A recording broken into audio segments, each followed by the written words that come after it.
નમસ્કાર વિદ્યાર્થી મિત્રો, પ્રકરણ 2 એસિડ બેઝ અને ક્ષાર વિડિયો લેક્ચર નંબર 6 માં આપનું હાર્દિક સ્વાગત છે. આગળ પ્રશ્ન એવો, દૈનિક જીવનમાં pH નું મહત્વ સમજાવો. આ આખો પ્રશ્ન ન પૂછાય, પણ અહીંયા જે રીતે અલગ અલગ ભાગ છે આપણે સમજવાનું છે. તો પહેલો ભાગ છે સજીવના અસ્તિત્વમાં pH નું મહત્વ. જો સામાન્ય રીતે સજીવ શરીર હોય એની જે pH હોય કેટલી હોય તો કે એ 7 થી 7.8 ના ગાળામાં હોય છે એવું કહી શકીએ. અને જો આ pH ની માત્રાની અંદર ફેરફાર થાય તો એની જૈવિક ક્રિયાઓમાં ફેરફાર થાય છે એવું કહી શકીએ. સામાન્ય પાણી હોય તો એ સામાન્ય પાણીની pH કેટલી તો કે 7. વરસાદના પાણીની pH કેટલી તો કે 5.6. તો આ વરસાદના પાણીની pH જે 5.6 છે એના કરતા જો આ pH ઘટે તો એવું જે પાણી છે એ કેવું કહેવાય, એ એસિડિક બની જાય વધારે પડતું, જેને આપણે એસિડ વર્ષા કહી શકીએ છીએ. અને એ એસિડ વર્ષા ધરાવતું પાણી છે એ જો નદી, તળાવ, સરોવર એટલે કે જળાશયોમાં પડે તો એ પાણીની pH ડાઉન થાય અને એની અંદર રહેતી જે કંઈ પણ જીવસૃષ્ટિઓ છે એને ખૂબ જ નુકસાન પહોંચે છે એવું આપણે કહી શકીએ છીએ. પછી આવે બીજી pH તમારે યાદ રાખવી પડશે. જમીનમાં pH નું મહત્વ આ બે માર્કની અલગ રીતે પૂછી શકાય. જમીનમાં pH નું મહત્વ. હવે જુઓ, સામાન્ય રીતે આપણે એમ કહીએ કે જમીનની અંદર જે કંઈ પણ છોડની વૃદ્ધિ અને વિકાસ થાય એ જો pH 6.5 થી 7.3 ના ગાળામાં હોય ને તો એ છોડની વૃદ્ધિ અને વિકાસ છે એ ખૂબ જ સારા માત્રાની અંદર થશે. હવે જો 6.5 થી pH ડાઉન થાય એટલે કે એસિડિક હોય તો એને તટસ્થ કરવા માટે ખેડૂતો છે ને CaO એટલે કે લાઈમ ઉમેરશે. બરાબર, જો જમીન એસિડિક બની જાય વધારે તો એને તટસ્થ કરવી પડે. તો એને તટસ્થ કરવા માટે ખેડૂતો છે જમીનમાં શું ઉમેરશે? લાઈમ ઉમેરશે. હવે જો જમીન છે વધારે પડતી બેઝિક બની જાય તો એની અંદર એ છે ને ખેડૂતો જીપ્સમ, જેને આપણે ચિરોડી કહીએ છીએ, CaSO4 2H2O, આ જીપ્સમ છે ને એનું અણુસૂત્ર કહી શકાય. તો જો જમીન વધારે માત્રાની અંદર એસિડિક થઈ જાય તો ખેડૂતો એને તટસ્થ કરવા માટે લાઈમ ઉમેરશે, અને વધારે પડતી બેઝિક થઈ જાય તો એને તટસ્થ કરવા માટે જીપ્સમ, જેને ચિરોડી કહી શકાય, CaSO4 2H2O છે એ ઉમેરશે.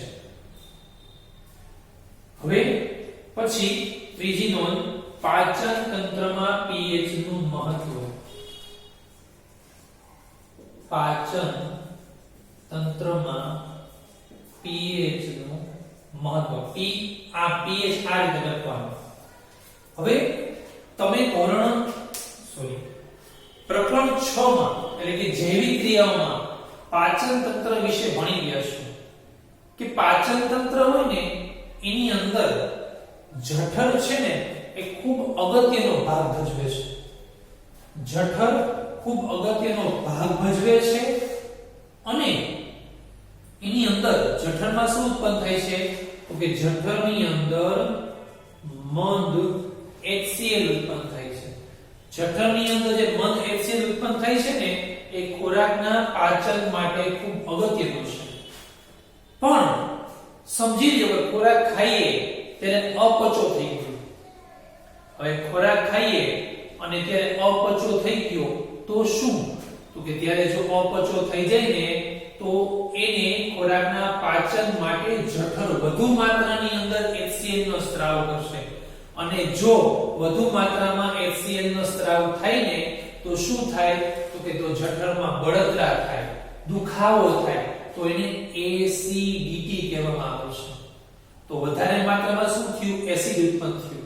તો વધારે માત્રામાં એસિડ ઉત્પન્ન થયો તો એને ઘટાડવા માટે બેઝિક પદાર્થો આપવામાં આવે. તો એને શું કહેવાય? એન્ટાસિડ અથવા એને પ્રતિએસિડ પદાર્થો કહેવાય. તો એ કયા કયા છે?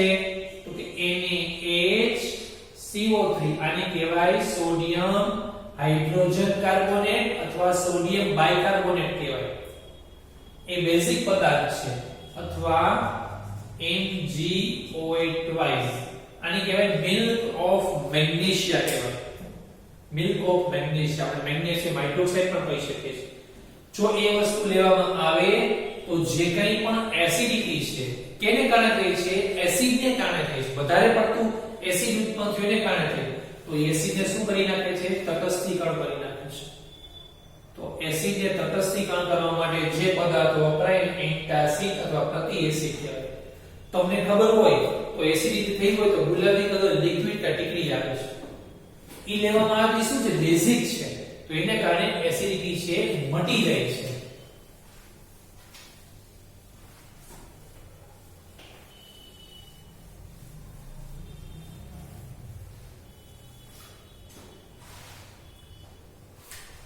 પછી દાંતનું ક્ષયન રોકવામાં પીએચ નું મહત્વ.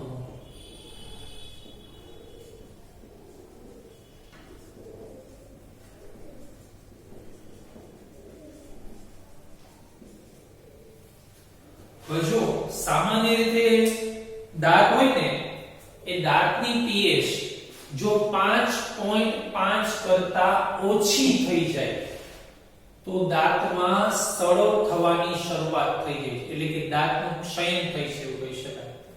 આપણા જે દાંત છે એ દાંતનું જે બહારનું પડ છે એ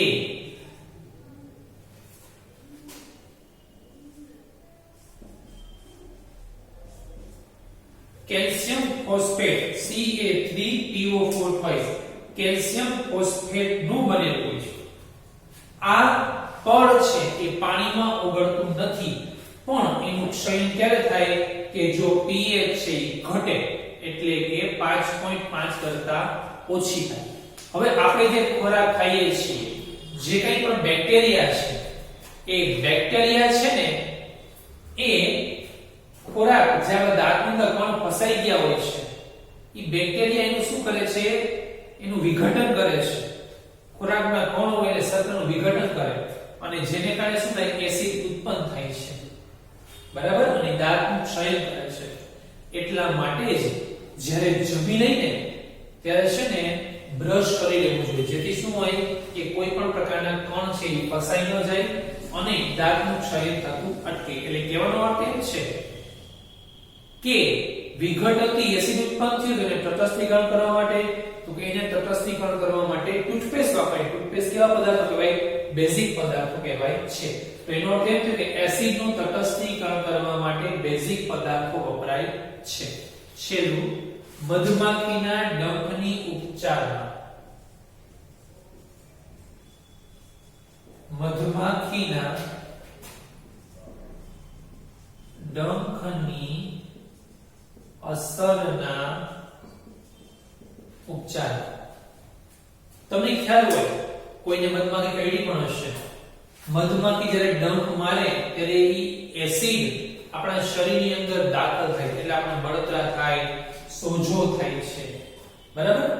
તો એ જગ્યાએ જો આપણે ખાવાના સોડાનું જલીય દ્રાવણ લગાડી દઈએ તો એ સોજામાં ઘટાડો થશે, દુખાવો ઓછો થશે. કોવચ નામની એક તૃણીય વનસ્પતિ છે. એ વનસ્પતિના રોમ હોય ને એ એક પ્રકારનો, એને જો એને સ્પર્શ કરવામાં આવે ને તો એ મિથેનોઇક એસિડ મુક્ત કરે છે અને એને કારણે પણ શું થાય છે? બળતરા થાય છે એવું કહી શકાય. તમને એક સાથે બે વસ્તુ પૂછી શકે, આખો પ્રશ્ન ના દૈનિક જીવનમાં પીએચ નું મહત્વ સમજાવો, અલગ અલગ ટુકડા કરીને પૂછી શકાય છે. હવે એવા કુદરતી સ્ત્રોત જણાવવાના છે કે જેમાં એસિડ હોય. દાખલા તરીકે વિનેગર, તો એમાં એસિડિક એસિડ હોય. સંતરું, એમાં સાઇટ્રિક એસિડ હોય. લીંબુમાં સાઇટ્રિક એસિડ હોય છે. આમલી, ટાર્ટારિક એસિડ હોય. ટમેટા ઓક્ઝેલિક એસિડ હોય છે, દૂધ તો એની અંદર લેક્ટિક એસિડ સોરી દહીંમાં શું હોય, ખાટું દહીંમાં લેક્ટિક એસિડ હોય છે. પછી આ જે કોમન્સ નો ડંખ છે, કીડીનો ડંખ છે, એમાં શું હોય તો મિથેનોઇક એસિડ હોય છે. હવે ઇન્ટેક્સ ના પ્રશ્ન છે, તમારી પાસે બે દ્રાવણો છે A અને B. દ્રાવણ A ની pH 6 અને દ્રાવણ B ની pH 8 છે. તો કયા દ્રાવણમાં હાઇડ્રોજન આયનની સાંદ્રતા વધારે હશે અને કયું દ્રાવણ એસિડિક અને કયું બેઝિક હશે? હવે જુઓ, દ્રાવણ A ની pH કેટલી છે? 6 છે. તો આપણે pH નું માપન ભણી ગયા કે 7 થી નીચે હોય તો એ શું કહેવાય? તો એ એસિડિક કહેવાય. તો જેની pH 6 છે ઈ દ્રાવણ A છે ઈ એસિડિક થશે અને જેની pH 8 છે ઈ 7 કરતા વધી ગયું તો એ શું થશે? બેઝિક થશે. પછી H+ આયનની સાંદ્રતાની દ્રાવણના સ્વભાવ પર શી અસર થશે? તો કે જો જે દ્રાવણમાં H+ આયનની સાંદ્રતા વધુ હશે ને એ શું હશે? તો કે એસિડિક સ્વભાવ ધરાવશે અને એની સાંદ્રતા કેવી હશે? ઓછી હશે. એવું શા માટે? તો કે જો આપણે 7 થી નીચે જઈએ છીએ તો એસિડિક સ્વભાવ વધે છે પણ એની માત્રા ઘટતી જાય છે. પછીનો પ્રશ્ન, શું બેઝિક દ્રાવણો પણ H+ આયનો ધરાવે છે? જો હા તો તેઓ શા માટે બેઝિક હોય છે? તો કે જો જવાબ હા આવશે. ઈ H+ આયનો ધરાવે છે પણ ઈ બેઝિક એટલા માટે છે કે એમાં વધુ માત્રામાં શું હોય છે? OH- આયનની હાજરી હોય છે, એટલા માટે એ શું હોય છે? બેઝિક હોય છે.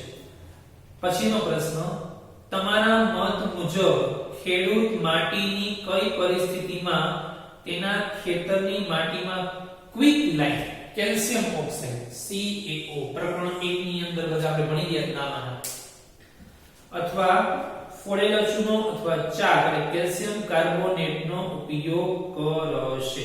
તો કે જુઓ, જે જમીન છે, જે જમીનની pH 6.5 કરતા ઓછી હશે તો એ કેવી થઈ ગઈ? તો કે એ જમીન છે ને એ કેવી થઈ ગઈ? તો કે એ જમીન છે એ એસિડિક જમીન થઈ ગઈ. તો એને તટસ્થ કરવા માટે ખેડૂતો છે એ આવી વસ્તુ ઉમેરે છે, ક્વિક લાઈમ, જેને કેલ્શિયમ ઓક્સાઇડ કહેવામાં આવે છે. હવે ક્ષાર વિશે થોડીક જાણકારી મેળવવાની છે પણ શોર્ટ ની અંદર કે ક્ષાર પરિવારનો અર્થ શું થાય? તો કે એક સમાન ધન અથવા ઋણ આયનો ધરાવતા ક્ષારો હોય, એક સમાન ધન અથવા ઋણ આયનો ધરાવતા ક્ષારોને ક્ષાર પરિવાર કહેવાય છે. દાખલા તરીકે તમને એમ કહે કે ક્ષાર પરિવારની અંદર સોડિયમ ક્ષારના ઉદાહરણ લઈએ તો કે NaCl અને Na2SO4 તો એ સોડિયમ ક્ષાર પરિવારના ઉદાહરણ છે. તમને એમ કે ક્લોરાઇડ ક્ષારના પરિવારના ઉદાહરણ તો NaCl અને KCl છે. તમને એમ પૂછે મેગ્નેશિયમ ક્ષારના ઉદાહરણ તો MgCl2 અને MgSO4 છે. તો ક્ષાર પરિવારના માત્ર ઉદાહરણ એવા છે. ત્યાંથી આગળ ક્ષારની pH ની કોઈ પ્રકારની ચર્ચા કરવાની નથી કારણ કે એ આગળનો કોર્સ છે એ કટ થઈ ગયો છે. તો આ ટોપિક સાથે આપણું ચેપ્ટર છે એ પૂર્ણ થાય છે. તો આપણે રસાયણ વિજ્ઞાનની અંદર 2 ચેપ્ટર છે એ આપણે પૂરા કર્યા છીએ. આના પછી આપણે રસાયણ વિજ્ઞાનનું ત્રીજું ચેપ્ટર છે એ શરૂ કરીશું.